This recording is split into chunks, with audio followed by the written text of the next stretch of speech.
जो CM Punk का हमें लास्ट सेगमेंट आज के मंडे नाइट रॉ खबर देखने को मिला। एग्जैक्टली भाई क्या हुआ आज के मंडे नाइट रॉ खबर मैं आपको एक एक लाइन बताने वाला हूं। उससे पहले भाई सारे के सारे लोग चैनल को सब्सक्राइब कर दीजिएगा। तो सबसे पहले भाई आज का मंडे नाइट रॉ का शुरुआत होता है ट्रिपल एच एडम पेयर से। ट्रिपल एच एडम पेयर कहते हैं कि भैया मैं सिंगल भाई ब्रॉक लेसनर ओवा फेमी का कॉन्ट्रैक्ट साइनिंग करवाने वाला और ये आइडिया पॉल वन को भी बहुत ज्यादा पसंद आता है। पॉल वन कहते हैं चलो ठीक है भाई कम से कम कॉन्ट्रैक्ट साइनिंग तो हो जाएगा। उसके बाद भाई आते हैं ब्रॉक लेसनर कॉन्ट्रैक्ट साइन करके जाते हैं। साथ ही साथ ब्रॉक लेसनर इस बात को बोलते हैं कि यहाँ पर खड़े जितने भी लोग हैं सारे लोग अगला हफ्ता ओवा फेमी का नाम भूल जाने वाले, क्योंकि कोई ओवा फेमी को याद नहीं रखने वाला है। इसके अलावा भाई बैक स्टेज हमें आइसो स्पीड देखने को मिलते हैं, जिनको लोगन पॉल और ऑस्टिन थ्योरी पटा रहे होते कि भैया तू रेसलिंग करना सीख ले, तुम्हारा रेसलमेनिया के अंदर मैच होने वाला है। बाकी दिन इसके बाद भाई आगे शो पर हमें सार्लेट फ्लेयर का मैच लारा वेलकारिया के साथ देखने को मिलता है। वो होता है क्या भाई, लारा वेलकारिया को उठाकर सार्लेट फ्लेयर बाहर फेंक देती है और बेली के ऊपर पटका जाती है लारा वेलकारिया। तो बेली के ऊपर जब लारा वेलकारिया पटकाती है तो लारा वेलकारिया भी गिरती है और बेली भी गिरती है। फिर सार्लेट फ्लेयर आकर रिंग के अंदर पिन करना शुरू कर देती है, पर जो बेली रहती है गुस्से में भाई वो सार्लेट फ्लेयर का पैर ही उल्टा कर देते हैं, जिसके कारण भाई लारा वेलकारिया ऊपर चली जाती है, सार्लेट फ्लेयर नीचे चली जाती है और सार्लेट फ्लेयर इस मैच के अंदर हार जाती है। तो देखो यार मैं जब बहुत ज्यादा डिस्कशन नहीं करूँ, इनका फाइनली मैच भाई होने वाला तो सार्लेट फ्लेयर और मतलब यहाँ पर बेली भाई आपस में गुस्सा वगैरह कर लेते, तो यही सिंपल इनका सेगमेंट। बाकी दिन इसके बाद भाई शो के बैक स्टेज हमें एले नाइट ओसोस देखने को मिलते हैं। इनका सेगमेंट चल रहा होता है, तभी इनके सेगमेंट के बीच में आ जाते हैं हमारा सोलो सिकोआ भाई। यहाँ पर आते के साथ ओसोस का मजाक उड़ाना शुरू कर देते हैं, क्या चिलगोजा वाला जिंदगी जी रहा है, तुम्हारे पास टैग टीम टाइटल आज भी करेंट टाइम में नहीं, हमारे पास टैग टीम टाइटल शायद से है ना, शायद से मैं भूल गया। साथ ही साथ भाई यहाँ पर सोलो सिकोआ भाई एले नाइट का मजाक उड़ाना शुरू कर देते हैं, क्या इस चिलगोजे के साथ है, इस चिलगोजे के अंदर कोई पावर नहीं है। तो यहाँ पर एले नाइट का बेइज्जती होना शुरू हो जाता है, इसलिए ओसोस भाई एक मैच के लिए यहाँ पर चैलेंज कर देते हैं सोलो सिकोआ के टीम को। बाकी दिन इसके बाद भाई हमारे चैंपियन पेंटा है, तो भाई पेंटा के एक छोटा सा बस सेगमेंट प्रोमो सेगमेंट आज के रॉ को दिखाया जाता है, कुछ स्पेशल नहीं था। बाकी आगे शो को पर स्टेफनी देखने को मिलती है, जिनका कैथी कैली इंटरव्यू ले रही होती है, पर भाई इंटरव्यू के बीच में ही आकर लिव मॉर्गन बुरी तरीके से कैथी कैली के ऊपर भी अटैक कर देती है और यहाँ पर स्टेफनी के ऊपर भी अटैक कर देती है। बेसिकली लिव मॉर्गन ने कैथी कैली के ऊपर अटैक नहीं किया था, कैथी कैली को धक्का दी थी, जिसके कारण कैथी कैली गिर गई थी। फिर भाई इनके बीच में बहुत फाइट देखने को मिलता है, सिक्योरिटी वाले आते हैं, दोनों के फाइट को छुड़ाते हैं। लिव मॉर्गन भाई पार्टिकुलर आज के रॉ पर बहुत ज्यादा गुस्से में थी और लिव मॉर्गन और स्टेफनी का जिस तरीके से स्टोरी लाइन सेटअप किया जा सकता था, डब्ल्यू वाले ने भाई बिल्कुल उस तरीके से स्टोरी लाइन यहाँ पर सेटअप करके दिखाया। बाकी शो के बैक स्टेज हमें लिव मॉर्गन देखने को मिलते हैं। लिव मॉर्गन से पूछा जाता है कि आपका रेसलमेनिया के अंदर कोई भी मैच नहीं है, आपका क्या कहना है। तो यहाँ पर लिव मॉर्गन बोलती है कि कोई बात नहीं, मेरी फ्रेंड सार्लेट फ्लेयर है, मैं उसको सपोर्ट करूंगा। सॉरी भाई मैं सार्लेट फ्लेयर का नाम ले लिया, मेरी फ्रेंड रिया रिप्ले मैं उसको सपोर्ट करूंगा। तभी सामने से भाई हमें आस्का और कायरी सेन देखने को मिलते हैं, इनके बीच में जापानीज के अंदर तूतू मैमे हो जाता है। और आपको पता है भाई जब भी मतलब बैक स्टेज तूतू मैमे होता है, मैच ऑफिशियल हो जाता है, तो इनका रॉ पर मैच ऑफिशियल हो जाता है। वैसे बाकी दिन इसके बाद भाई आगे शो पर हमें सोलो सिकोआ का टीम और बेसिकली उसोस और एले नाइट के बीच में 6 मैन टैग टीम मैच देखने को मिलता है, जो मैच बड़ा कमाल का था, पर मैच के अंदर भसड़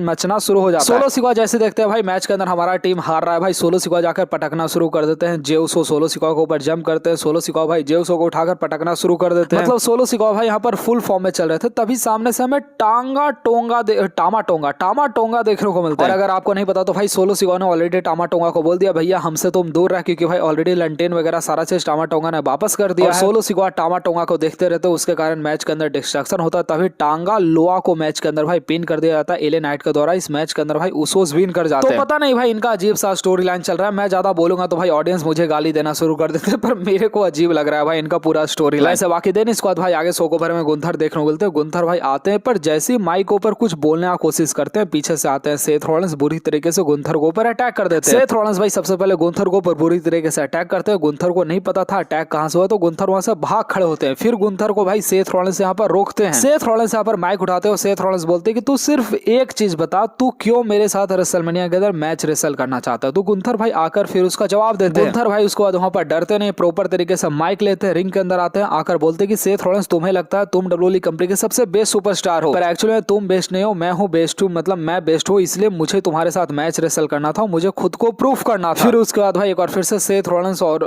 मतलब हमारे गुंथर के बीच में हाथापाई हो जाता है। टोटल इनका यही सेगमेंट था। देखो भाई मैं सारे सेगमेंट को थोड़ा सा छोटा में समझाने की कोशिश करता हूँ, एक्सप्लेन करूंगा तो भाई वीडियो 15-20 मिनट लंबा हो जाएगा, तो ज्यादा कुछ नहीं था, बस ऐसा ही था इनके बीच। बाकी दिन इसको आगे शो पर हमें डॉम देखने को मिलता है। डॉम भाई इस बात को लेकर परेशान है कि भैया मेरा बाप रे मिस्टेरियो को लैडर मैच के अंदर क्यों टू डाला एडम पेयर। तो मतलब डॉम भाई पहुंच जाता है एडम पेयर के पास। एडम पेयर यहाँ पर कहते हैं भैया रे मिस्टेरियो तो भाई एक हॉल ऑफ फेमर है भाई, उनके पास पूरा पावर है, वो किसी मैच के अंदर जा सकते, तुम्हें खुश होना चाहिए। पर डॉम भाई बहुत ज्यादा नाराज होते हैं। वैसे बाकी दिन इसको भाई आगे शो पर हमें योशिकाया और कायरी सेन के बीच में मैच देखने को मिलता है। इस मैच के अंदर आस्का बहुत ज्यादा डिस्ट्रैक्ट कर रही थी, तो रिया रिप्ली आती है यहाँ पर आस्का को काउंटर करने के लिए। रिया रिप्ली भाई आते के साथ भाई आस्का को कुत्ता बनाती है। रिया रिप्ली आस्का को बहुत ज्यादा मारना शुरू कर देती, पर अब बारी था यहाँ पर रिया रिप्ली का कुत्ता बनेगा, क्योंकि भाई जेट कारगिल अपने पूरे पलटन के साथ पहुंच जाती है। सॉरी, जेट कारगिल पूरे पलटन के साथ नहीं पहुंचते, अकेले ही पहुंचते हैं और रिया रिप्ली को ऊपर बुरी तरीके से अटैक कर देते। और साथ ही साथ भाई ये जो आस्का रहती है भाई रस्सी से ऊपर से ठेल देती है योशिकाई को। तो योशिकाई को भाई आस्का जो थी रस्सी से ऊपर से ठेल देती, जिसके कारण भाई रोल अप के सहारे से इस मैच के अंदर फाइनली कायरी सेन विन कर जाती। कायरी सेन भाई लास्ट टाइम कौन सा मैच विन की थी मेरे को नहीं पता, पर आज का मंडे नाइट ओवर भाई कायरी सेन को शानदार जीत मिल चुका है योशिकाई के अगेंस्ट। बाकी भाई फिर आता शो का अगला सेगमेंट यहाँ पर ओआ फेमी का रहता है। भाई ओआ फेमी आता है, ओआ फेमी भाई आकर ब्रॉक लेसनर का सबसे पहले तारीफ का पूरा पुल बांध देते हैं। पिछले 15 साल से ब्रॉक लेसनर को डब्ल्यूडब्ल्यूई कंपनी के अंदर कोई नहीं हराया। ब्रॉक लेसनर सबसे यंग सुपरस्टार था, रेसलमेनिया के अंदर जाने के लिए सबसे यंग सुपरस्टार था, डब्ल्यूडब्ल्यूई चैंपियन बनने वाला। अब मैं फाइनली उसका पूरा इतिहास मिटा देने वाला हूं। साथ ही भाई पॉल वेन्यू बहुत सारा एलिगेशन लगाते हैं कि तू तो एक बच्चा है, तुम ओवर हाइप्ड बच्चा है, तुम्हारा कोई पावर नहीं है। साथ ही साथ पॉल वेन्यू इस बात को बोलते हैं कि देखो डब्ल्यूडब्ल्यूई कंपनी के अंदर अभी करंट में तुम्हें जितना हाइप मिला डब्ल्यूडब्ल्यूई हिस्ट्री के अंदर आज तक इतना बड़ा हाइप किसी सुपरस्टार को नहीं मिला, पर टेंशन न ले भाई, अगला हफ्ता तुम्हें ब्रॉक लेसनर मार कर सुला देने वाला है। तो सोचो भाई एक कॉन्ट्रैक्ट साइनिंग करने के लिए डब्ल्यू वालों को 2-2 सेगमेंट करवाना पड़ा।